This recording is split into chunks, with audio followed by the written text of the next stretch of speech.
atine gak iso nyogo. Kejujuran lisannya percuma, Anda status rendahan. Ngapunten. Kita ini umat Islam yang diajarkan kejujuran. Bahkan sampai-sampai di Quran, orang yang bohong, innama yaftaril kadhiba, orang yang bohong itu orang yang nggak beriman kepada Allah hari akhir. Orang yang nggak bohong, orang yang jujur itu orang mukmin. Sampai dikatakan setiap orang mukmin punya sifat apapun mungkin, tapi kalau bohong nggak mungkin.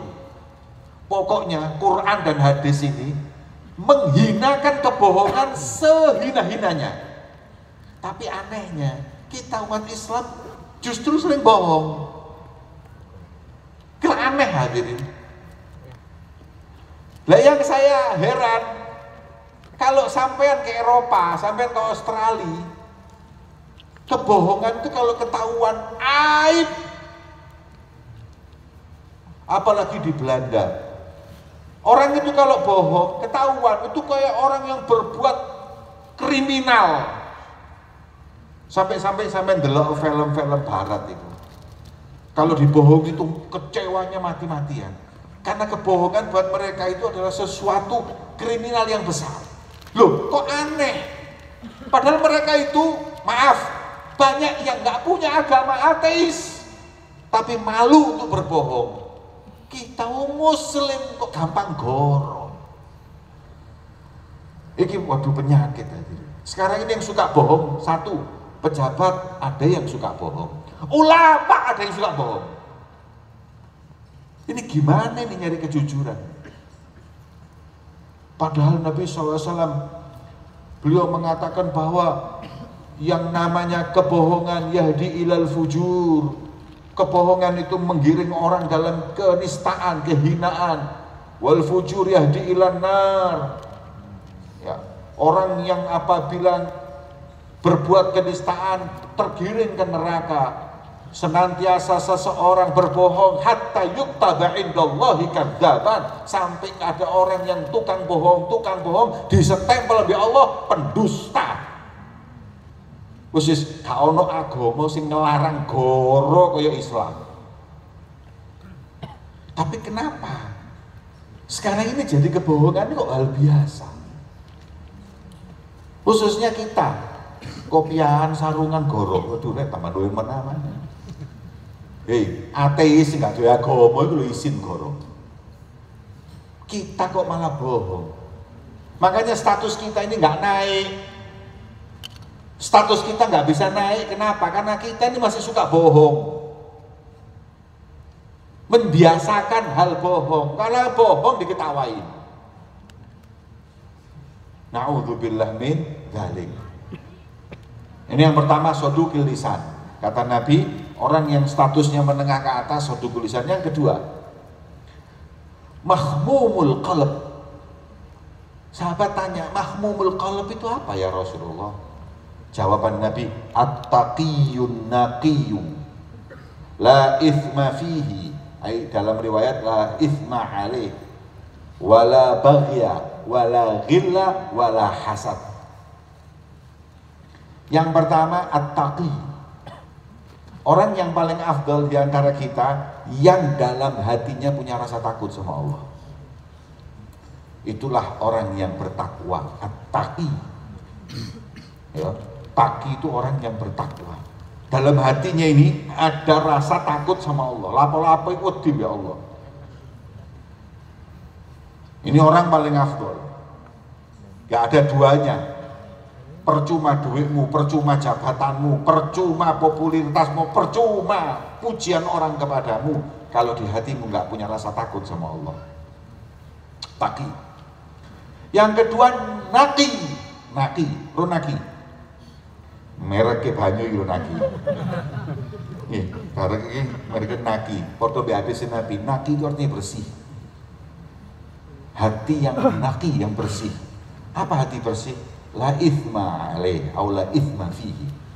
Hati yang tidak ada hal-hal yang membuat dosa, seperti sombong. Hati yang tawadhu, enggak hati yang merasa lebih mulia dari siapapun. Ini hati orang yang berdosa.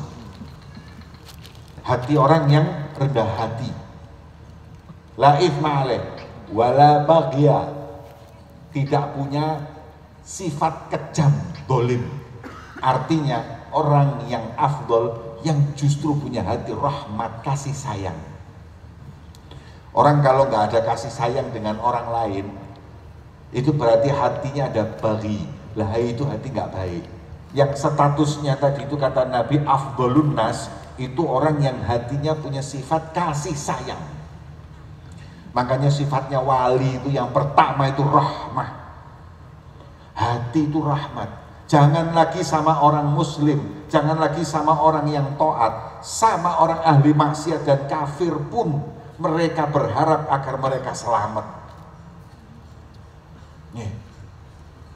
Maka itu hadirin yang dimuliakan oleh Allah, iki hati sing kayak gini gitu sing yang harus kita miliki. Pertama niku napa? Naki, la ithma, hak sombong. Kemudian kak kejem, la ghilla wala hasad. Ini hampir sama, hikid dan hasad.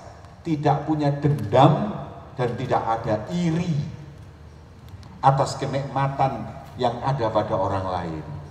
Dendam tak oleh. Sahabatnya Kanjeng Nabi sampai sudah perang pun, bunuh-bunuhan pun, tapi masih kalau sudah mereka masuk ke dalam agama Allah kayak nggak terjadi apa-apa. Wonten riwayat sahabat Nabi, di mana seorang sahabat Nabi ini terakhir sahabat Nabi. Sahabat Nabi ini di Yaman, jumlahnya tinggal beberapa gelintir. Tinggal berapa orang aja sudah. Begitu tidak ada sudah sahabat Nabi, sudah tabiin semua. Jadi kalau ada sahabatnya Nabi, waduh wis dikawal mundur. Ya sahabatnya Nabi duduk di depan kan, beli didulukan. Wis istimewa perlakuannya karena memuliakan Nabi Muhammad, sahabatnya dimuliakan. Kok subhanallah sahabat niki melaku nang pasar, beli barang pas mau bayar dompetnya hilang. Lo bayang no, sahabat berkecopetan. Jadi kalau dia kecopetan harus gak usah ngamuk. Sahabat kecopetan. Apa mana kula? Ketika lihat nang masjid mulai sandal hilang gak usah ngamuk. Sahabat kilangan. Nih, ini sahabat Nabi yang di Yaman kecolongan. Waduh, ketika mau bayar yang jual tanya, ngapunten sahabat, kenapa? Kelihatannya uang saya ada yang ngerobek, sakunya itu robek, ada yang curi. Hah? Dicopet? Iya. Langsung teriak sak pasar. Hei, sahabatnya Nabi kecopetan, buyar pasar pak. Langsung untuk ngeboding kabeh. Sopo wani nyopet, sopo wani nyopet. Waduh, marah semuanya. Dan mereka sepakat untuk mencari pencopet dan langsung mau dipotong tangannya. Tapi kata sahabat Nabi, sebentar ya lesuk, penghuni pasar, dengarkan dulu. Sebelum kau cari copet ini dengarkan. Ini kan belum ketangkep pak copetnya, iya. Jadi sampean kan nggak tahu ya. Yang jelas saya kecopetan, ngono. Ambil apa yang sudah saya putuskan. Apa itu? Kalau apabila dia mencopet karena kebutuhan pribadi keluarganya, mungkin kayak mangani anak bojone itu kuobat atau apa, maka ketahuilah uang saya yang dicopet saya hadiahkan, saya sedekahkan untuknya. Bisa lewat sedekah atau apa kan? Wong dihadiahno kok. Loh tapi nyopet tak hadiahno. Oke, itu kalau memang dia butuh. Lah kalau nggak butuh, kalau dia nyopet karena memang profesi, memang profesinya maksiat sama Allah, nggak takut, memang moto duit, kepin golek duit, tak gelem kerja, gelem nyopet, maka saya minta sama Allah agar pencurian uang saya adalah akhir kemaksiatan dalam hidupnya. didongakno tobat. Jare wong pasar, ya Allah, wis nyolong didongakno tobat, didongakno dadi wali. Jare sing ndek pasar, ngono aku sing nyopet. Coba lek kula Pak, dicopet, lundi duwe. Ada apa sikat wis kakek ngomong. Ketemu leken wis detno wis kakek ngomong iki. Wong ajar kiai duwe dicolong. Edan wong iki. Muangkal ini ndak ada hadirin. Padahal kurang apa posisinya sahabat Nabi. Tak halal no, tapi lek maksiat tak dongakno akhir maksiat dalam hidupnya. Ya Allah, ini loh afdhalun nas yang kata Nabi, la ghil wala hasad, gak dengki, gak dendam, dan tidak iri dengan kenikmatan orang lain. Kita tahu semuanya ini ada yang dapat nikmat, ada yang tidak. Hari ini kita dapat nikmat, besok teman kita nggak tahu. Kita yang paling mulia adalah yang seneng atas kenikmatan Allah pada orang lain, melok seneng. Nek kon wis iso melok seneng uripmu enak pertama dan Anda afdhalun nas. Kon paling afdhali menungso. Maka itu ini status yang paling tinggi. Lisan dijaga, hati dijaga. Hati dijaga dari semua penyakit hati. Iku mau. Jadi kita yang sudah jadi ulama jangan pede dulu. Kau memang dimuliakan di hadapan manusia, tapi belum tentu afdhalun nas yang di sisi Allah itu yang bener lisannya, hatinya bersih. Apa meneh sing paling gak pantes iku ono ulama atine rusuh. Lho iya rek, bajingan, perampok itu kan maksiat Pak, tukang maksiat, tapi atine kotor ya masuk akal. Pembisnis karena cinta dunia, hasad, iri masuk akal. Sing paling gak masuk akal lek duwe hati rusuh iku ulama. Cekelan kitabe tasawuf. Cekelan kitabe Al-Qur'an, hadis Nabi, diulang-ulang untuk bersihkan hati. Tapi kenapa di hati kok masih ada iri, dengki, sombong? Lu ya apa sih Rek? Saya tuh pernah berpikir seperti ini, bukan mikir apa gak? Kau nak biar gak ngaji ya di hari Tuhan. Terus mari ngono istiqomah. Saya dulu nggak mondok, terus mondok. Sebelum dulu saya mondok, saya itu tawadhu sama ulama rendah hati. Nih, saya merasa hina. Terus ketika mondok, hatam kitab, belajar tafsir, belajar hadis, terus pokoknya kitab tasawuf dipelajari, selesai ngerasa luwe api. Aku luwe afdol tiko iki. Lho sik ta. Kon biyen sik goblok. Tawadhu. Saiki kon wis pinter, tambah sombong. Iki ilmu apa iki? Mestine kan ngene ya, sik bodoh, sombong. Ngaji ngerti keutamaan tawadhu, kehinaan orang sombong berubah.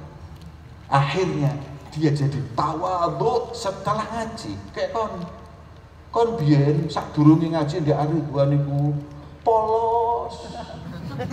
Ambek wong kabeh masyaallah, bareng ngaji istiqomah terus sombong. Oh penyakit.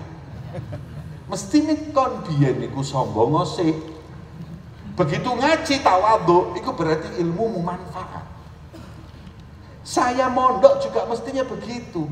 Loh kok tambah sombong, ini ilmu apa ini sendiri yang didapati? Ilmu apa yang dikaji? Kok malah justru setelah belajar tasawuf tambah rusuh ini? Setelah belajar agama tambah jauh dari Allah, tambah berani maksiat sama Allah. Oh, nek sing gak beres ya awak. Berarti kon ngaji seperti yang dikatakan oleh Nabi Muhammad, man izdada ilman walam yazdad huda lam yazdad minallahi illa bu'da.